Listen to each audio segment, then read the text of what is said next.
Hello everyone. So this weekend I decided to go to Columbia Road Flower Market. Columbia Road Flower Market is a flower market that goes on every single Sunday in London. It is like the most amazing place in my opinion. Some people don't like it, but I love it because I'm a flower lover. But it's just a street full of flower vendors and they just sell flowers all day until about 4 o'clock. And you can pick up the most amazing and fresh flowers for your week or for your month or however long you keep your flowers. The only thing is a lot of people, as you can see, but to me it's just worth it if you consider flowers an important part of your life like I do. So this weekend I decided to pick up a flower called Hyacinthus. This was my first time buying this flower and I'm loving it already. I've only had it for a few days, but I'm absolutely loving it. What I really like about the Hyacinthus is that they started off as these little bulbs and I thought they were going to stay like that, but then overnight they bloomed, so it was really nice. So what I'm doing is I'm wetting the paper down first. I use a technique called the wet on wet technique where I wet the paper first and then I apply the wet watercolor or the ink onto the wet areas. So you can see where I've wet the paper a little bit. So I've started to put down my ink into the wet areas and literally I'm just going to mimic the shapes of these petals very loosely with the tip of my brush. I'm not going to put down a lot of pressure on the brush.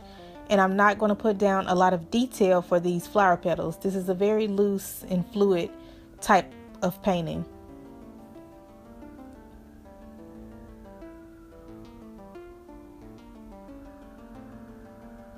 So the guide that I'm following for this painting is pretty much the water that I've put down. I made sure that I put down the water. You can see that the hyacinths are pretty heavy with flowers on the bottom. And then they go up like into a tip. So that's the way I put down my water, so I'm pretty much following that as a guide and just trusting that will allow the fluids, the ink rather, to flow where it needs to flow.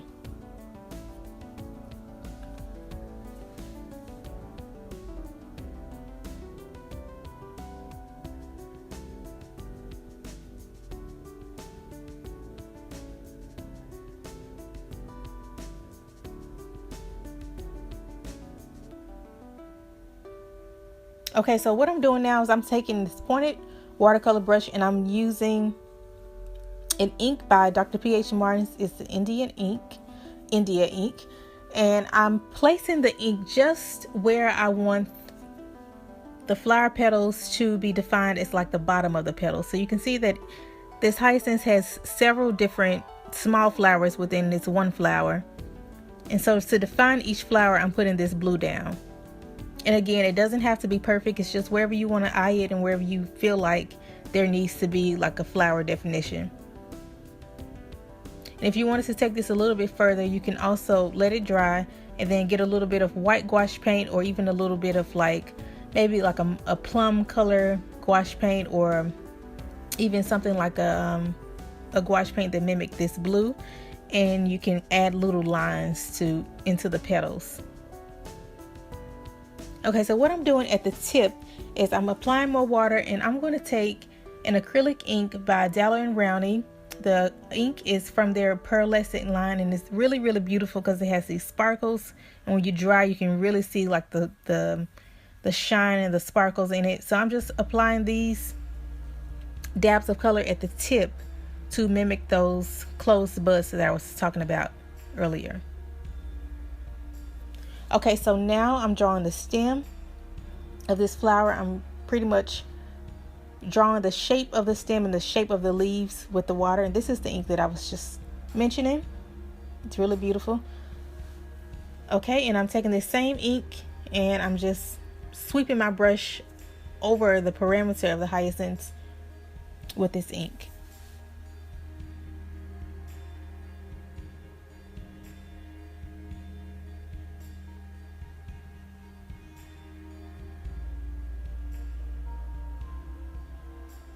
Okay, so I'm going to get started on the second flower. So what I did to achieve this color is I mixed together an ink from Dr. P.H. Martin from the Radiant line. It's in crimson, and then I mixed it together with a gray ink. So it gave me this mauve color. And so that's my version of this blush pink flower that you see in front of you. So I'm pretty much following the same technique that I used for the first flower, drawing it very loosely using the tip of the brush, going in the same shape, making it like a cone shape going upwards, and really just letting the ink kind of lead me where it needs to go.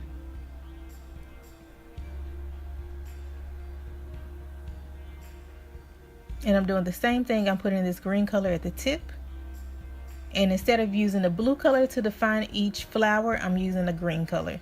So you can do whatever you want to. You know, one thing about ink and watercolor is that as you start painting, you kind of feel what you want to put down next. So it's really not anything that you have to do verbatim. It's really your world.